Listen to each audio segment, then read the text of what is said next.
About 1 minute. Oh, All right, we're live. Hello.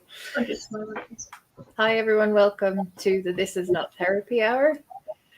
This is a chance for you to speak with Brandon and Caitlin. My name is Marie. I'm an executive functioning coach with Effective Artistry, and I'm joined by Brandon Tessers and Caitlin Miller, both therapists with Effective Artistry. And this is like open office hours, an open conversation with Brandon and Caitlin, and a chance for you to ask questions about all things neurodiversity and mental health. Anything else that's on your mind? We like to have a topic, if we can, in advance. I have a couple of questions that I'll put to you both today that we've been asked. But if you're joining us in the chat and you've got questions, please pop them in the chat and I'll ask them on your behalf. A little bit about Effective Artistry. It's a neurodiversity affirming therapy practice based in Northbrook, Illinois. So all the therapists at the practice are licensed to work with anyone in the state of Illinois. And there's also a couple of coaches, myself and Sarah, who can work with you wherever you are in the world. And I think that's our introductions. So hello. I wanted to get to the hello bit. Hello. Hello. good to see you, Marie. How are you? I'm fine, thank you. A little bit tired today, but I'm okay. Glad to be here. How are you both doing? Good. It's beautiful. Good, yeah. Happy to be here, looking at birds out the window, eating berries out of this tree outside of the window. It was fun to nice. watch my last session. Yeah. As well as my client. Not just the bird. There was a time, I think 2 years ago, maybe 2020, like early days of the pandemic, where there was one particular client that I had offered to meet outdoors in the summer. Ooh. And so we were meeting in like a park under like a pavilion. It was an open air thing, so we could see everybody. There was no one around us, whatever. But it was so hot, and at one point, a squirrel came into the pavilion and did this thing that squirrels do apparently when it gets too hot, like on the cool concrete that was in the shade. It flattened out, like extended its limbs in all directions. And the client and I were both like looking at this squirrel and talking about this squirrel for a while.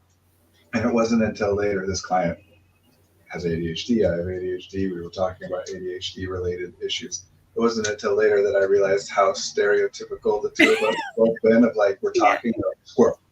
There's a squirrel. Wow, that's a good joke. Wow. It happened in 3D. Yeah. They call it splooting, I think, when a squirrel does that or an animal does that. A sploot. I think that's quite cute. That sounds like half cute, half gross. Yeah. Go either way. Anyway. Oh. Glad to be here. Nice though that you can get out and therapize in the fresh air and hang out with your clients outside. Yeah, Brandon made a very good choice of office location. It's very pretty. Yeah, it was very specific and deliberate. But yeah, during those early days, we were finding ways to make things work when it was not everybody was able to or comfortable with switching to online work. Yeah. So Oh, that was such a big deal. I didn't even have an office space for the first, I don't even know. Like, I think we got this office in June of 2021. So until that point, from like February or March of 2020, I wasn't seeing anybody.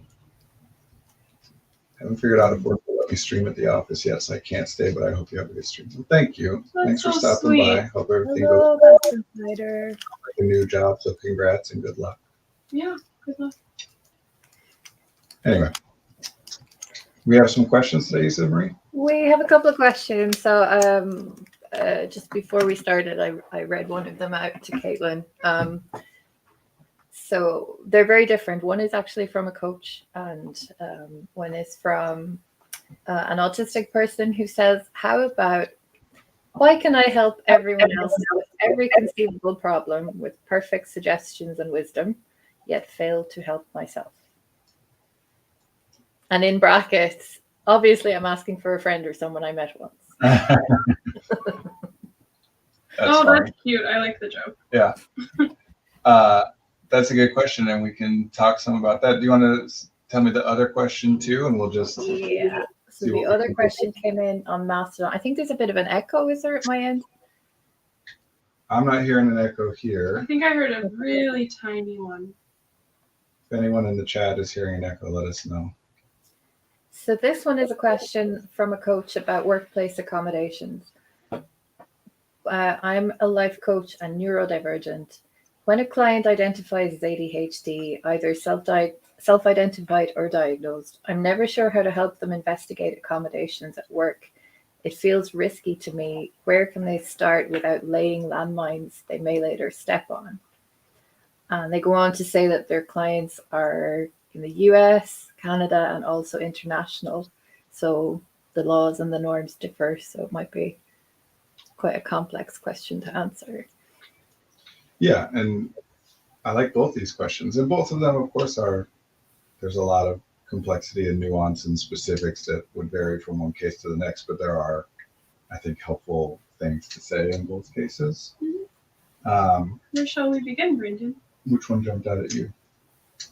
We're going to do both. Help me make sure that we manage the time so we can do both.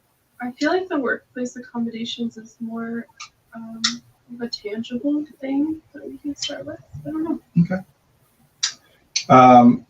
Workplace accommodations is, I think we've talked about it in the past, so there might be like some VODs that people can look up of the stream on this subject.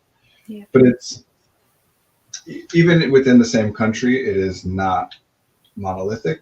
It's different everywhere you go. But Yeah. what I would say is, especially for this person who's coming from the perspective of a life coach trying to help their clients, is going to your employer and asking for an accommodation in those terms, like this is an accommodation that I need because I have ADHD or whatever. Mhm. It can be risky depending on your employer, and there's very little that we as individuals can do about that. You have the employer that you have, right? I mean, obviously, to the extent that I can say, if you don't feel safe and comfortable with your boss, supervisor, employer, whatever, Mhm. then to whatever extent you are able, I would say continue to look for some place where that might be the case, where you could feel safe and comfortable to talk with them. Yeah. But people have the options they have. Mhm. So that to me is a last resort. That going to an employer and saying, I need this accommodation because of X or Y, is a last resort. There are a lot of other things we can try before we get to that point. And again, varies person to person. If you have a good relationship with your employer, whatever, then you can stick to that. But even then, it's not necessary to jump to that point. The very first thing is to explore what you can do that you don't need to ask anybody else's permission or assistance with. Mhm. So like a common example of this will be that people have fidgets or stims that don't work well in their professional environment. And so there are ways, especially in the role of a coach, to be able to help someone explore alternative or replacement fidgets and stims. That's something that I had to do before. The larger the organization that you work for, the more codified this process is and the less leeway and flexibility any individual has. Yeah. So what's a stim or a fidget that somebody might be benefited by but isn't Like rocking. rocking? But that's a difficult one Putty. for social reasons. My favorite, thinking putty, because it doesn't make any noise. Yeah, in both of those cases, those aren't likely to be things that you would at any point request an accommodation for. Like you can rock at your workplace, it just might be socially. Well, I was trying to think of an example that you'd have to adjust to them. Well, you might, in this case, you wouldn't have to adjust it. There's no policy requiring that you don't do it. Well, but if you were like a lawyer in a meeting with someone giving them legal advice and then your body was moving and they're trying to. Yes. It absolutely can be a thing that people will look. I'll say stims and fidgets are something that everybody does. Mhm. We don't call it those things for most people. Stimming Yeah. gets used for autistic people, fidgeting gets used for ADHD people. In my terminology, everyone does some of each, and the two things are different. Yeah. They look similar, or like the activities are similar, but the purpose of them, the mechanism of what they're doing are different things. And everybody does them, but some are more socially acceptable than others, or at least different ones are perceived in different ways. As an example, this twirling hair, playing with hair, biting on hair is a stim or a fidget, depending on the context, that lots of people do without any kind of an official diagnosis. And it is generally, at least in the United States, looked at as a sign of nervousness or naivete or insecurity, right? Mhm. Whereas this, twirling my beard hairs, I wonder who tends to have beards. exactly, and who tends to have long hair. You're so wise. Oh, like Brandon. He has. Yeah. He is the This is story. also a stem or a fidget, and yes, it is perceived differently. If you think about some of the I most am a like philosopher. standard office toys thing, like Newton's cradles, Mhm. Zen gardens, I forget what they're called, but when you can hold the balls that you move around in your hand, Yeah. that could be made to sound dirty, I suppose. I don't know what the actual name is. The plastic spheres. Sure. Stress balls. Oh yeah. Really, like people will take pieces of paper and just slowly rip it up and create confetti on their desk all day long. Pen twirling or tapping or drumming, Yeah. legs bouncing, feet tapping. But everybody does these things, and we could have a whole stream on just what fidgeting and stimming is and whatever. I just was pulling that out as an example. So if it's something like that where it's like you're worried about how people are perceiving you, there still is worth looking into some kind of replacement fidget or stim. Mhm. And I have a process that I would recommend for that if we have time to go there on like how to look for those things, and experiment with them. Same if there's something that your workplace doesn't allow. So like a very common thing here is people who will listen to music or podcasts or just have noise canceling headphones or noise isolating headphones, and then working at a job where you're not allowed to have headphones in and are not allowed to play music at your desk. Mhm. That's the kind of thing where you could eventually theoretically ask for an accommodation to be allowed to wear noise isolating or noise canceling headphones. Mhm. So there are other things that you can look at there too.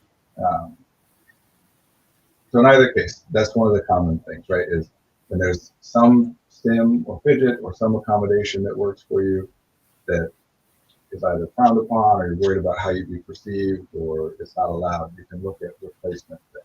And there are processes we can talk about there. I'm curious, Brandon, a big thing that comes up for my clients is wanting to work from home more or wanting to work from home only, and then having extensions of deadlines. Mm.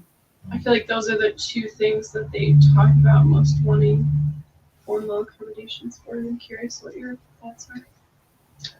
Those two specific ones are tricky. In the first case, because what's called hybrid work or fully remote work are larger issues beyond individual people's operating, like ways of being and preferences and whatever.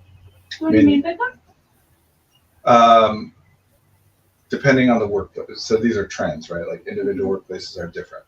But obviously, early 2020, the start of the pandemic, a huge shift to full remote for as many people as were able to do it. Yeah. And then since then, more and more and more employers have gotten into pushes for back at the office mandates. Some were straight to like full back in, some are adapting to you're required to be in for a couple days a week or a certain amount of time, and et cetera. Mm-hmm. So I'm happy to talk about this for sure. It's something that I care a lot about. But unlikely to be in most cases a lot of flexibility. And that is the kind of thing where quite likely if your employer is not open to the idea of you working from home more or fully, that it's unlikely that presenting a diagnosis of any kind is going to change their standpoint on that, and could be viewed as trying to make an excuse in order to get away with something. In other words, here's what all the data shows. We have a lot of research about this, especially over the last few years, although the research cycle is long and not all, it takes a while to fully publish and that kind of thing. But all the research we have available shows that giving employees the choice to work remotely or work in a hybrid manner at their discretion increases all outcomes for everybody. Productivity increases, profits increase, employee happiness and therefore retention increases, so turnover decreases. Is better for everybody. Yeah. So the question then is, and this is larger than a neurodiversity issue, the question then is, why would anybody be pushing for mandated time in the office? Again, something I'd be happy to talk about, but it has a lot more to do with our views on productivity and how hierarchical management structures are set up. And that's about. So are you saying with the two people who would like to work remotely more often, that those two people, if they presented a diagnosis and asked for formal workplace accommodations, most likely the workplace would say no? Well, so that's a case of, like I said, the first thing that I would help somebody explore are things that can be done on their own without needing to go to their employers at all. Yeah. Then there's only so much you can do there, right? Like working remotely, if you have a mandate, you have to involve talking to your supervisors or whatever. And so at that step, I would encourage people to go and talk to their employers without any discussion of it as an accommodation or any discussion of a diagnosis first. Just see what flexibility there is. Yeah. You don't know, each person knows their own supervisor to the extent that they do. But in this case, I would say talk to your employers about. Yeah, they both did that, and you said no. So at that point, I would say, depending on how stringent and difficult the thing is, you can. Okay, well, let's get into that. If you go to the route of making a formal request for accommodations, some organizations have official processes in place for doing this kind of thing. And the larger your organization is, the more likely that they have an official process in place. Overwhelmingly likely that if that's the case, you would go to someone in HR first, rather than talking to your direct supervisor first. Yeah. That's part of how there's some kind of built-in protection from retaliation, theoretically, that HR is the one who's talking with you. Theoretically, and people don't always do these things, obviously, but that's where I would start, is research. This is the same thing I tell people when they're asking about like emotional support animals or any kind of accommodation, is anything which isn't dictated by law is up to the individual policies of whatever organization. So there's no law about emotional support animals. I thought there was the ADA though in the United States. In the United States, there is the ADA. And what the ADA says is that organizations must provide reasonable accommodations for equitable access. What would access mean? So in the original conceptualization of the ADA, it literally means people being able to enter and operate within these spaces. So things like ramps are covered under the ADA. Well, not just physicality, like special ed is also covered under this, providing accommodations for a person to be able to engage with the academic environment on as much of an equal access to that information and process as possible. But the problem with the ADA is reasonable is a word that has a very specific usage in the United States legal code. And it's there for a reason, because the people who are writing the laws don't imagine that they could cover in specific detail every single specific circumstance. So they have to leave it open to the interpretation of the courts. The problem with the ADA is that it is reliant on the aggrieved party to initiate a suit.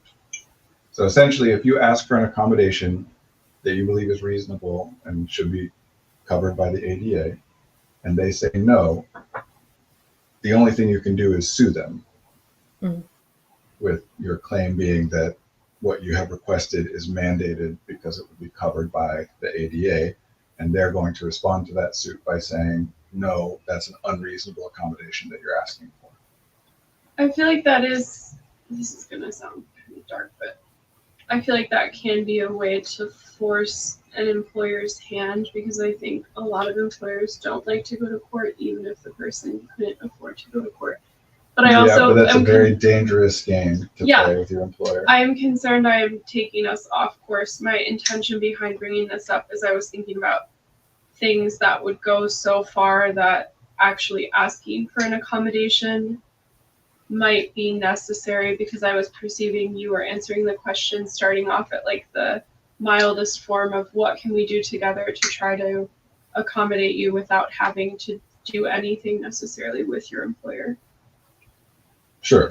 And it's good to cover the whole gamut. Mm-hmm. And yes, when you go to your employer and say that you want an accommodation, like you're using that term, and or giving the justification of, because I have ADHD, because I am autistic, whatever, that's why I need the accommodation. Of course, again, people can respond however differently, but there's an implied threat to that. Yeah. At least it's likely that it will be interpreted with an implied threat. You're using legal language to invoke this idea that you have to give to me what I am asking you to give to me. And the unspoken, and if you don't, you're breaking the law.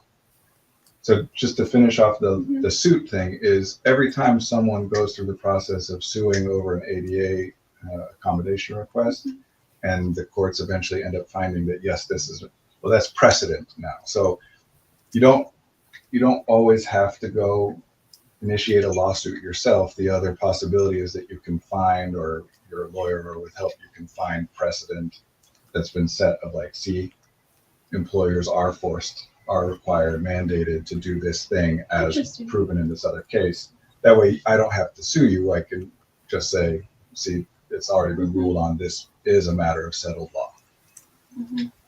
But yes, threatening to sue your employer is not likely to go super well. And I am guessing, because when I've been asked these questions before, I'm guessing that what the person asking the question was referring to in terms of landmines wasn't about that part, but was more about, well, if I tell my boss that I have ADHD and therefore I can't X or whatever, then maybe they'll think of me as incompetent, or they'll pass me over for opportunities, or look down at me. I think I was reading the landmines thing as more of the legal stuff, but that makes sense. I feel like a more typical landmine is would an example be like, will I get promoted to become a manager, or will I get this project I really want to get? Right, if you tell your employer you're autistic, many people think of autistic people as being bad at social skills, and therefore would no longer consider you for a leadership position that you might be interested in. If you tell your employer you have ADHD, many people think of ADHD as, can't operate independently,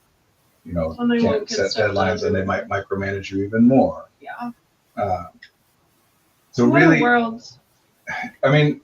Requesting accommodations at that point, and this plays into what we've been talking about these last few weeks about asking for what you want without feeling the need to justify it first.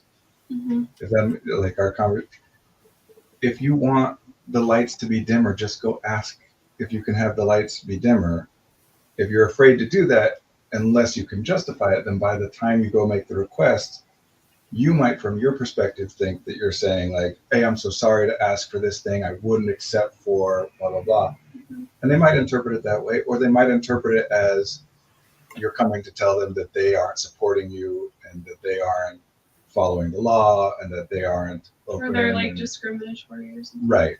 And they could, especially if they're thinking, well, you haven't told me anything about this. I don't know why you're coming at me out of nowhere, like providing all this documentation before just asking, it can feel very combative. So really, I would suggest communication first. Now, I don't know what position this person who asked the question is in, but I do a lot on my end to advocate with management, with leadership, to help teach them, show them how it is beneficial for them to be as open and accommodating as possible, with as low of a bar for entry as possible. Because again, all the data we have shows that, surprise, surprise, when people are supported and respected and given some measure of autonomy, or their autonomy is respected, they do better, Yeah. just generally. So it's better for leadership, but you're not always in that position to be able to talk. I really like that, Brandon, how the first ask is before you're dying of thirst and without any sort of reasoning, and just to see if it's possible. Because it could be in like month 3, the lights have bothered you and you ask for things to change, and then they just change instead of waiting until month 9 and you're like, I can't even go into the office until the lights get changed. Yeah. Now, if you do that initial ask of like, hey, can we have the lights dimmer? And they say no, right? And then you start to think, okay, I need some reasoning.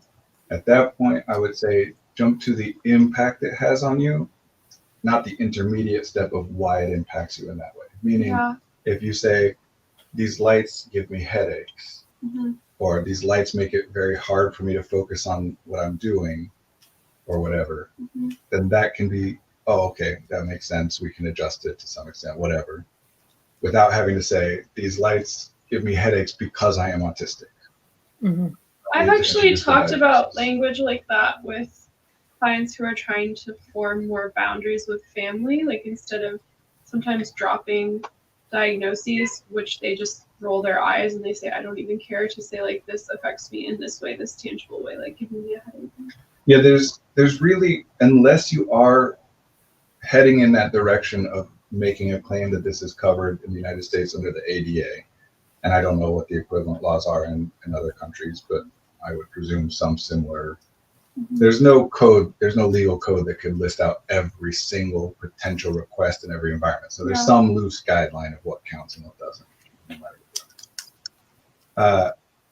Unless you are intending to invoke that process, there is no reason to be discussing diagnoses at all. You don't need to say, I do this because it's a stim for me because I'm autistic and I get dysregulated, whatever. You can just say, doing this helps me to kind of stay focused and calm. When I'm getting overwhelmed, this helps me to get grounded. That kind of stuff. Now, for the most part, if you use that kind of language, especially again as a coach, if you're coaching your clients to be able to use that kind of language. Another example would be, instead of saying, I can't make eye contact with you because I'm autistic and eye contact is uncomfortable, which absolutely has the potential for them to then think of like, well, I don't want this person to be in a leadership role or a client-facing role or whatever. You can accomplish the same thing by saying, you know, sometimes when I'm looking people in the eye while they're talking, it's distracting, and I really want to make sure that I'm hearing and understanding what you're saying. So I'm going to be looking away from you, but I am listening. It kind of reminds me of interviews where they say, what's your biggest weakness or whatever? And my canned response was always, I'm just a perfectionist. I just try to do so well that sometimes I push myself. But it kind of reminds me of that, like accommodating towards capitalism while telling someone what you need. Well, and it's true, because again, needing to be able to invoke the research and the data, when you are overwhelmed, when you're dysregulated, you're not very productive. Yeah. When you're spending resources on masking or trying to hide what you're actually feeling or not doing what would actually benefit you, those are resources that aren't going toward what you could otherwise be doing. Yeah. Again, I am in a position where I'm focused on working on this from the other end of getting employers to make changes to how they're doing things, because it's just bad management. It's bad business. It's a very old-fashioned thing. We don't need to get into all of that. I mean, this isn't just me either, and it isn't just from people in the neurodiversity community. If you really look into like what executive coaches, not executive functioning, but executive coaches who work with CEOs and things, what they're talking about, everyone who's actually paying attention to this and what's happening and trying to be helpful is talking about the fact that that old way of working doesn't work so well. It creates resentment among your employees, high turnover. Essentially, if you as a manager think that your job is to get the most value out of an employee while giving the least compensation in return, right? Like, which is not how most of them would describe it, especially because of the least compensation in return. But for the most part, a lot of managers would say, yes, my job is to make sure that I'm getting these employees to work as hard as possible. They might phrase it in different ways. I want to get everyone excited and incentivize good Or work to their performances potential. Right. But a lot of the roles of especially middle management is essentially that the structure of a thing is that there is no incentive or support for employees to be doing the work that the organization wants them to be doing at the level or to the extent that so they insert this other person that uses operant conditioning techniques, rewards and punishment, in order to try and get that. The thing that everyone's missing, partly because they're shying away from calling it what it actually is, which is you are trying to get more and better work out of them, generate more value for the organization without giving them more value in return, not giving them more money or better hours or anything, whatever. Is that when you approach that like it's a negotiation, then the other side is also going to act like it's a negotiation where their job is to get as much from you as they can while giving as little in return. They have, this is a commonly discussed thing. If you go to work and your boss says, here's what I need you to get done today, and you get it done in an hour instead of the 8 hours of the workday, and you go to your boss and say, here, the work is done and it's done at a high level, they don't say, well, great, take the rest of the day off. That's all that I had set for you to do for today, and you accomplished it. They say, awesome, I can start giving you 8 times as much stuff. This is great. And you become their highest performer, which then incentivizes them to keep you in the position that you're at. They don't want to promote you or ship you out to other places, which means they will compensate you, but only to the extent that you are making it clear that they must, or else you leave. Mm-hmm. They're not going to give you raises out of the goodness of it. And again, different individuals operate in different ways and different organs. It's not everybody, but yeah. So what, I know this is like very general, but what would you say to a person like that who got 8 times the amount of work and is doing so well at their job and maybe not getting many raises, and perhaps they do want to get a promotion, but now you feel like they won't get a promotion because they've shown how productive they are in that position? What would you say to them? Use your Brandon, leverage. I want a promotion. Use your leverage. In that situation, that means that you're working for someone who is not necessarily a bad person. Like, people just learn these ways of doing it, right? But that means that your supervisor is somebody who's viewing it as, wow, what a boon, what a bonus that you are doing so much more and so much better than I thought I was paying for when I hired you. Yeah. That means you have leverage. Meaning, if they were to replace you, they need to replace you with 8 people. There's a reason they thought that was a day's worth of work. I would like an 800% raise, please. Right. I can do that. But if you ask for a $10,000 raise, they'll give you 7. If you ask for 15, they'll give you 10. Yeah. Mm-hmm. It's a negotiation. Yeah. And most of the people that we're talking about that end up in this position, I would say, in my terminology, I would qualify as neurodivergent people. Most of the time, people who are trying to work all 8 hours and looking around at everybody else, including their bosses, and say, well, nobody else works as hard as I am. And, they keep working that hard. I swear the backbone of the American small business economy is that each small business of like 15 employees has one neurodivergent person that makes the whole thing work. Mm-hmm. It's like every university department has that one person whose title is like assistant to the whatever. That is the person that everybody knows. You go to them if you actually need anything done. Yep. Like all my friends. You're like, everybody asks me for help. And back on theme, and what's going on paid $30,000 a year. is that they don't ask for what they want, like we've been talking about. And they always ask, even if they ask for what they want, they ask for exactly what they want, as though it's not a negotiation. And Because that drives they've already me done it crazy. in their head of saying like, okay, what I think would be a fair value is X, and then they ask for X, which is not how negotiation works. And then they always get like maybe half of it or 75% of it. Yeah, what is being calculated by the other end is, okay, if that's what you're asking for, you're probably willing to take less in order to avoid having to go find something else. Yeah. And so they're trying to figure out what's the number they can offer back to you with this. And even their first counter proposal is going to be the lowest one they would give. You ask for 10, they say, we can only do 6. Yeah. And then if you came back and say, well, I can do 9, then they might go up. But instead you're like, I have to send it in. I just had a client do that, and it was so depressing because they got a raise, and then their bi-monthly paycheck every 2 weeks or whatever, that paycheck has such a little impact on it. And they said, oh, I'm so excited. And I said in the session, like, well, how does that break down for every paycheck? And then they got so excited, worked so hard to get the raise, and now every paycheck is about the same. And they're just like, it's so hard to watch people do. I want to be careful not to just take all our time and get off onto. I have a lot of thoughts about business practices. I run my business in a very different kind of a way. It's the best place in the world. It really is. And we're figuring it's trial and error, right? Because I can't really build it off of other people's models. So I'm trying to figure it out, and it's flawed, and it's difficult. And it keeps getting better. Well, that's the hope. Yeah, it does. I mean that. So now do we go to I am the healer, but I can't heal myself, the wounded healer complex? I made you laugh. Yay! That's good. I would like to go to that soon, but I want to wrap this one up. So first thing I would focus on is, especially in your role as a life coach, questioner, what can you support them in terms of what changes can be made, not only in the behavior that they're engaged in the work environment, and not only in the actual work environment itself, but a lot of what people don't pay attention to is what's happening outside of that context. Yeah. That no matter whatever particular brand of neurodivergent you are, that the symptomatic experiences that are problematic or unenjoyable or whatever increase as things generally are worse in your life and you're more tired and or more overwhelmed and whatever.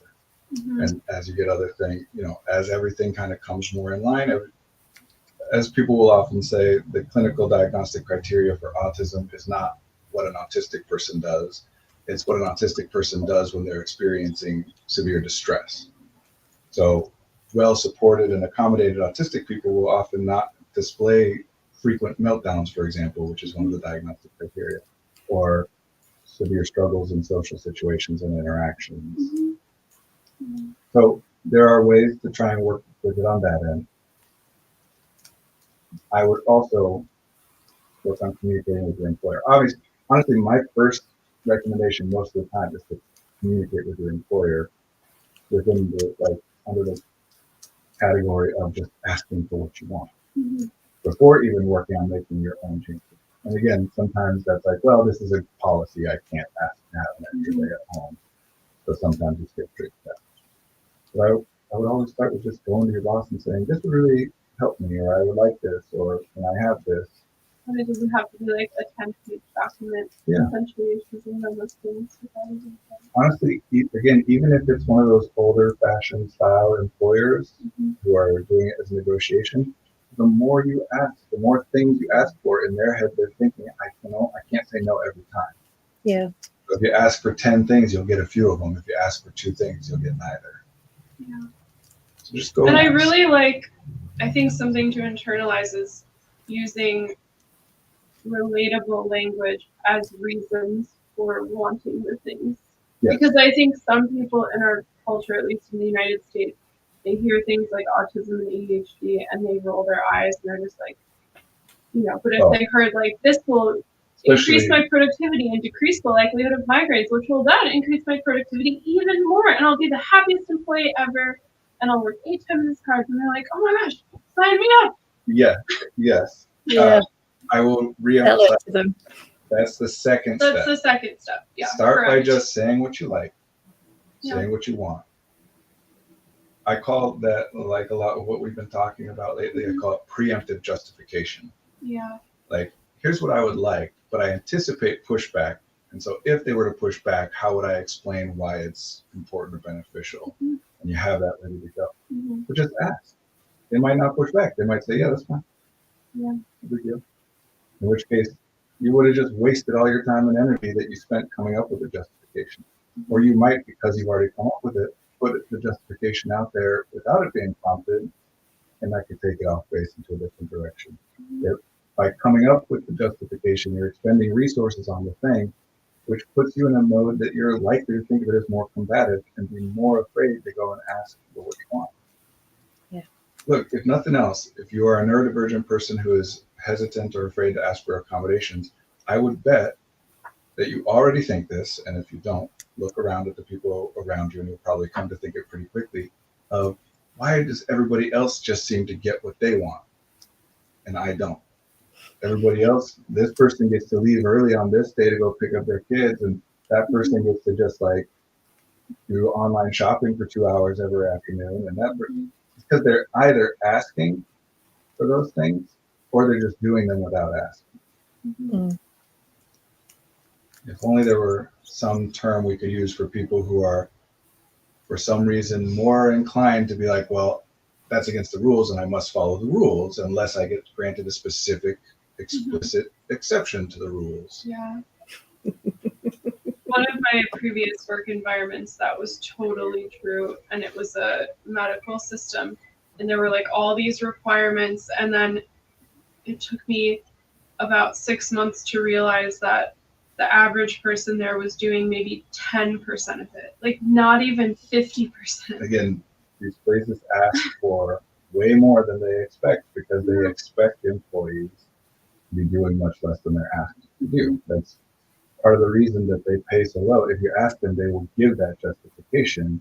They will say, yes, that role is paid at such a low rate because these employees are slackers and they're unskilled and they're trying to get away with stuff all the time and I have to stay on them all the time. Mm-hmm. That's genuinely how many of them think of it now. Anyway, just ask for what you want. If they say why, then go to step 2 of saying it in non-diagnostic terms. Also, as a life coach who works with neurodivergent people, I would suggest to you helping them to explore ways to talk about what they're experiencing and how things impact them without using clinically diagnostic language is a helpful thing in and of itself for the person. Because as I said over and over, there's nothing that you do because you have ADHD or you do because you are autistic. Those are labels we apply to a person because they experience those things. Yeah. They're labels which are accurate and useful. They are not the mechanisms that cause a thing. You're not distracted because you have ADHD. Because you're distracted, we say you have ADHD. If you weren't distracted, then we wouldn't say you have ADHD anymore. Mm-hmm. So be practical. Try to get the client not to be, self-pathologizing? Is that a good phrase? Right. And of course, I would talk about cost and value, right? What do each of these things cost them in the environment, in the work environment? What would the accommodations do in terms of lowering the cost and blah, blah, blah. And to go quickly back to the family, I've had clients say something like, hey, could you do this next holiday gathering? And then without the clinical language and without the defensiveness and with like a plain language reason, sometimes they'll go to the next gathering and then the mom will be like, oh my gosh, I can't believe we haven't done this. I feel so much better. Like these sort of sensitivities, all of a sudden the parents who are like, what's ADHD, they're like, oh, maybe I've been doing that for like 30 years and just eating myself up. So it's interesting sometimes within families how it can be like a trickle down effect of positive. Yeah, especially in families because there's a lot of overlap. And also just as a reminder to anybody who's watching this stream, if you're watching this stream, you are an online person who uses neurodiversity terminology online and likely operates in those circles. Other people do not think of these terms the way that you and we think about and talk about. There's a reason I define my terms. Yeah.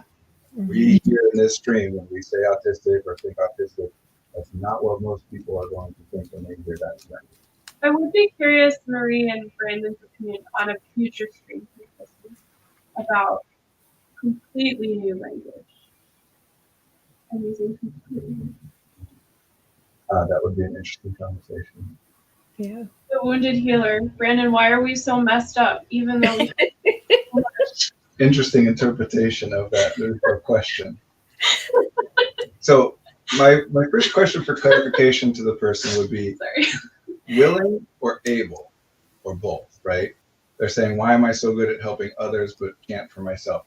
Are they talking about why is it so easy for me to put in the resources and the energy? Why am I so willing to help other people and not myself?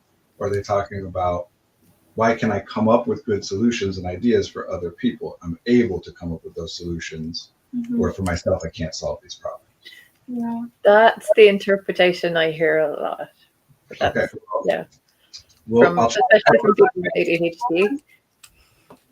I will try and cover both to the best of my ability, but we'll start with that second one.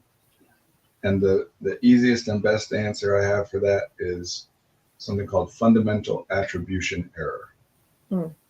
Fundamental attribution error is the name of a cognitive bias. Depending on who you're hearing from, it can be described as kind of like the core cognitive bias.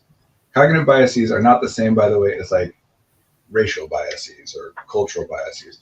Cognitive biases are just ways of describing patterns that we observe in how people use information. That you treat some information as more valuable than other information. And that's not a thing you can totally control. It's just you can't be aware of everything. So we're looking at patterns of, well, people seem to notice this kind of thing more than this kind of thing. It doesn't mean that they are a biased person. It just means in that selection process that you don't consciously control of what should I notice, what should I remember, what should I pull up from long-term memory that's relevant to this, what trends do we see there, right? So it's not a thing you're actively doing. I just want to make, I've realized recently, I think, that I didn't always understand or pay enough attention to the fact that when you use the term bias, people will often respond as though you're saying they're doing something bad. This is a universal thing that all humans. And couldn't you say that some cognitive biases are actually advantageous too? Well, they're all by definition advantageous, at least to the extent that they're necessary. You cannot be aware of everything. There have to be processes that select what things you notice and which things don't get noticed. And generally, the cognitive biases, there's people will debate on how to break them down and whatever, but generally they mostly fall under the category of we tend to operate as though the information we have is more important than the information we don't have. So the easier we have access to information, the more information we have, the more we treat that as like the important stuff, and then anything else that we don't know, it's probably not that big of a deal. Yeah. Obviously it's not. Anyway, fundamental attribution error. The like colloquial way to break it down is other people are simple, I am complicated. Yeah. Each person knows. And that includes life coaches? Each person knows orders of magnitude more information about themselves and their own experiences and memories and tendencies and likes and than they know about any other individual. How dare you tell me to eat snacks in between meals? So even in the case, what I would say is like the one where a person is going to know the most about somebody else is either a parent-child relationship or a spouse. What's the word I'm looking for? A monogamous, romantic, and co-life, partnering situation. I mean, it could still be poly, but it could be your like primary too, right? Well, but the more people involved, the less you know about any given individual person. Yeah. That's not to say that those relationships are diminished. I'm talking about resource expenditure. Yeah, like the amount of exposure. If you have 5 units of attention and you're distributing that to one person, you learn more about that one than you do if you're distributing it to 3, even if one of them is getting the majority of it. Yeah. Okay. Which is important in this case because what we're talking about is you know more, you observe more, you think more about yourself and your own experience than anybody else, even your children, even your spouses, even whatever. It's impossible to put a number on it, just an unbelievably large amount. You are with yourself every moment of every day of your life. The people you spend the absolute most time with, you're still spending over the course of your entire life less than 1% of that time with them. So when you give somebody a simple problem, it's easy to come up with a solution. Think about like a test like the ACT, right? If I ask you a math question in that, there are certain things you can assume. Okay, one assumption, all the information I would need in order to be able to solve this problem has been given to me in the question. I don't need any other information except for how to like manipulate that information. Mhm. Same with when somebody else is telling you about a problem or asking for advice. Number one, they are selecting, not consciously, but through these processes, they're selecting what they noticed in the first place about their own problem. Of that, some small percentage of it do they remember. Of that, some small percentage of that is presented to you as though it is relevant to the problem. So someone will come and say, like, as an example, I am just so exhausted today because I can't get myself, I stayed up way too late last night. I can't get myself to go to sleep. That problem is now identified to you by them as, I need to get better at going to sleep earlier. They've set the parameters of the problem for you. Where the actual problem is, I'm exhausted today. And we don't know if it has anything to do with the fact that they didn't go to bed earlier than they did last night. There are so many confounding variables that they've already eliminated by not even presenting them to us. Mm-hmm. So other people are simple. Mm-hmm. Problems are simple. It's easy to come up with solutions. Also, especially for neurodivergent people, designing a solution, coming up with an idea that would theoretically solve the problem, and executing the solution are two different things. And people are very, very good at coming up with designing solutions, coming up, oh, you should do this, that would work. But that's a problem, or that's a solution I don't actually have to execute. I can just say, here's an idea that would theoretically work. And for yourself, you are likely coming up with theoretical solutions nonstop. Well, I could do this, I could do that. And then saying, yeah, but that won't work for me. I can't do that. Mm-hmm. Because you have to think about the execution piece as well, not just what would theoretically work. So does that kind of answer, Caitlin, what was your interpretation of the question? Because that was The same okay. lines. Yeah. Yeah. I guess a follow-up for you, Brandon, would be if that person is a life coach, then theoretically they're pretty good at helping people with not only A, designing interventions, but B, executing those interventions that have been designed. Life coaches don't help with execution. Really? I should just say the asker of that question isn't a life coach. I think that was the other person. Oh, okay. But so is this just a therapist too? We don't help execute. We're not there. Yeah. We can come up with ideas that we think would assist in execution, but that's just another solution. Oh, okay. I was thinking you were saying just piece of advice, try this, without like piece of advice, try this. This might be able to do this, and this might be able Which to is just more pieces of advice to try to help you try the first one. I want to be rebranded as an oracle. But that's a whole different conversation. Yeah, for the most part, like the only time that you're helping somebody else with the execution is when you're doing something for them or with them. When they're saying, my house is a mess, and you clean it, then you've executed. Yeah. When they say my house is a mess and you talk through some idea with them and then you do it with them, that's execution. But if they say my house is a mess and you say, oh, you should try this or think about this organization, that's just ideas. That's design. Yeah, sometimes I wish I could like teleport to the person's house and just like put on some music and help them clean up their room. Well, not to keep hitting on the same theme over and over and over. But in many cases, those people actually have many people in their lives who would do that if they were to ask. Interesting. I'm thinking about clients who are quite isolated. But that's a good point. But clients who are quite isolated are likely isolated at least in part because they don't ask anybody for anything or tell anybody what they would like. Whoa. And if they were to call people up and say, hey, it'd be really fun to hang out. That's true. I'm thinking of that client and they once called a friend to ask for help and it totally worked and it was great.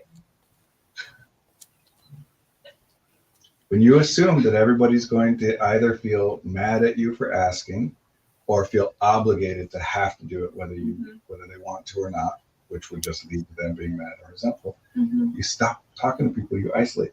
You are a therapist. You literally just said, sometimes I wish I could fly to the client's house and just clean it up for them. Well, help with them. them. With help them.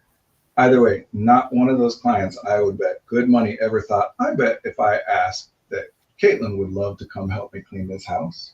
Oh, that's true. So does that count as fundamental attribution error? No. Okay. Well, I suppose you could make an argument, but Okay. Yeah. that would be like the fundamental attribution error could contribute. Just to cement that. Other people are simple, I am complicated. That's what everybody thinks. So, for example, that person cut me off in traffic. They're entitled, they think they're the most important person around, whatever. When I cut somebody else off in traffic, oh, sorry, I didn't see you there. Oh, shoot, my bad. Oh, I was just distracted. Or, oh, I hate this. I never, ever cut people off, but I'm in such a rush right now that I'm going to do it right now. Never when someone else cuts you off do you think, I bet they are so apologetic right now and feel terrible. Sometimes I'll wave at people after I do something. I'm like, an attempt to deal with this. My boss yelled at me because he's a jerk. I yelled at somebody because I am overwhelmed and they are not helping me right now, and they should have known better than to keep bugging me when I told them I needed some alone time. So if this is a main cognitive bias, then how do we survive in communities? I'm not sure I follow exactly. Why would that bias make it more difficult? That sounds so like not cooperative and unempathetic. Actually, it's theoretically very cooperative, because in a community, again, think on theme of all the stuff we've been talking about. If we're in a community, which member of our community should be in charge of you and knowing what you need and what you like and what you're feeling? And therefore, no one else has to worry about that if you communicate it to them. I don't understand how that tracks. I feel like I'm. If I was not paying as much attention to myself as, like, you're paying more attention to yourself, I'm paying more attention. Each of us is paying way more attention to ourselves. Oh, I was thinking about the part that you were talking about where if someone cuts me off in traffic, they're mean. But if I cut someone off in traffic. Well, an interesting thing about both the examples I gave is that there are instances in which the assumption is you either cannot communicate with the person or your ability to communicate with them is limited. In fact, one of the major theories about road rage, the one that I find to be the most valid, it seems to me, is that we treat our cars as an extension of ourselves. That, like, if someone were to intrude on our personal space of our car, the distance that we need in order to feel comfortable, that it feels to us very similarly as when someone intrudes on our personal space bodies. But when it's us, when it's two people and someone does that, they can say, like, oh, sorry about that. Or excuse me, or think about how many things exist in our language which is just to smooth over those, like, times. Pardon me, you got to get through. Absolutely. But in the car, you can't do that. You can't say, oh, sorry, and we try, or whatever. But there's limits. And one of the interesting findings that I read, this was a long time ago, is that there's a correlation between the number of bumper stickers you have and how much road rage you experience. The more bumper stickers you have, the more angry you get as a trend. You have one bumper sticker. You have two? I don't know. I have zero. On. And the theory about why is because the more you have personalized your car, the more of you, and therefore the more upset it is when it becomes when someone intrudes. So anyway, again, communication is the key. Of course, first of all, it's unavoidable that I'm going to know more about me than other people. It doesn't mean I care more about me than I do about other people. It really depends on how you use that word, but I would argue that everyone cares more about themselves than everybody else, and that there's no other possibility, and that pretending like there is causes more problems, because then everybody sits around and thinks they're narcissistic. Yeah, and a lot of our clients will think that. Yeah, and that leads to people isolating themselves, which makes things worse for them and everybody they care about.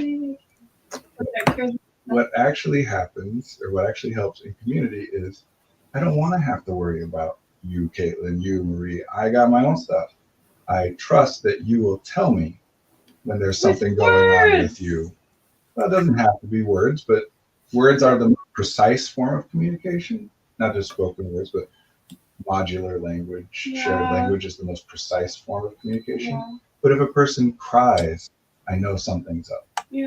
If a person has a certain body language, I know something. Communication is the key. It's not about knowing everything for everybody fundamental else. attribution error is at the core of the wounded healer complex.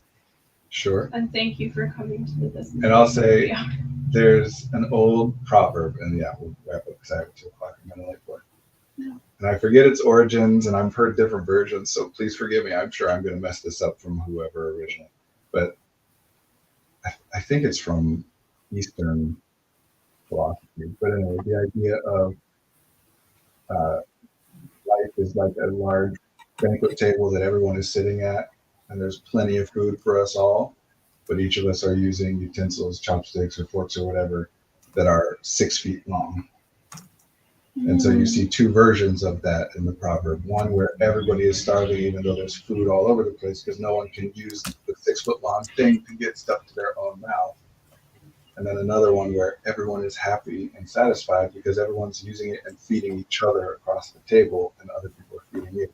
So the answer here is those people are coming to you because they didn't solve their own problem and they're looking for extra advice and ideas, and you're able to give them good suggestions. Now you are struggling to come up with your own ideas to solve your own problems. So what should you do? Go to other people. Yep. Just like those people did. The one thing that you're missing over and over, why are these people's problems getting solved better than mine? Because they're asking for help. It's not that they're asking you and you design all solutions. It's that they're asking someone that isn't them. They're getting different perspectives, different ideas. You do the same. So the real answer, yes, fundamental attribution error is a nice cognitive science and philosophy way to talk about. But the actual answer is because they're asking for help and you're not. The same with the accommodations. Yep. Right. Why are you able to help other people with their problems and not yourself? Because everyone is able to help other people with their problems and not themselves. Yes, there are differences, especially in terms of willingness, but in terms of like the ability to come up with an idea, again, very much still differences. Different people are better at coming up with advice and opinions and whatever. But the major factor is they know that they have a limited ability to figure it out without getting advice, and so they're getting advice. You keep thinking you should be able to figure it out without getting advice. Except not totally, because you asked us this question. So thank you. Thank you. All of this is to make it a low ask, a low barrier to entry, low stakes way for people to ask for help. Because that's, did I really say anything super substantive in answering that question? Talk about fundamental attribution error and asking other people for help. It's nothing specific.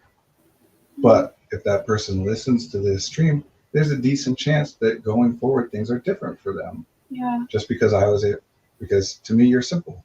To me you're 2 sentences of a question. That's literally all I know about you. Yeah. And of course there's an infinite complexity, but talk to other people, communicate. Don't try and do it all on your own. Mm-hmm. This is those 2 things go in. Sometimes people act as though they like, I am failing everyone if I don't give them 100% of everything I have. Mm-hmm. And why is everyone around me only giving 50%? And think that everybody should be giving 100% like they are because it's the right thing to do. But wait a second, isn't that working out terribly for you? Yeah. Aren't you like burned out and exhausted and isolated? There's a reason that not everybody is working as hard and giving as much as you are. And that doesn't mean that people who don't give you anything in return are doing the right thing or whatever. It just means ethical, moral, whatever, like it or not, when everybody's giving 80% and you're giving 100, you're just not going to get everybody up to giving 100%. Mm-hmm. So maybe there's something to look at in asking for more or giving less. You got to balance it out. Don't try and do everything on your own. That's all. We're done. Sorry. Thank you. Thank you both. This has been fun. Thank you if you joined us, and if you watch when it goes back up on YouTube, leave us some comments. Feel free to send us more questions. We're on Twitter, Facebook, Blue Sky, Mastodon. We're everywhere now. So, and the website is effectiveartistry.com if you want to get in touch. It's been lovely to be with you both. week. Good to be with you. Thank you, Marie. Hi, Thank you. Marie. Take Thank you care. for the questions and everyone who's here. Thank you. Oh, I have to add that. I'm sitting You here get waiting. to I was end waiting it, for Marie. Brandon. Marie does such a good job hosting. I was just waiting. Oh, shucks.